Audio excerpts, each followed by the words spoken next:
دشمن کو معاف کر دینا انتقام لینے کا سب سے بہتر طریقہ ہے۔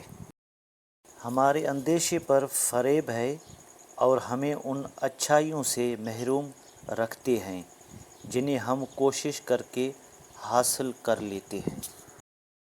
جو دکھ دے اسے چھوڑ دو، مگر جسے چھوڑ دو اسے دکھ نہ دو۔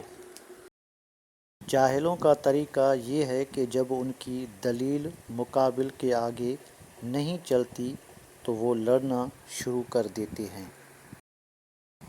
توکل سیکھنا ہے تو پرندوں سے سیکھو کہ وہ جب شام کو گھر جاتے ہیں تو ان کی چونچ میں کل کے لیے کوئی دانہ نہیں ہوتا۔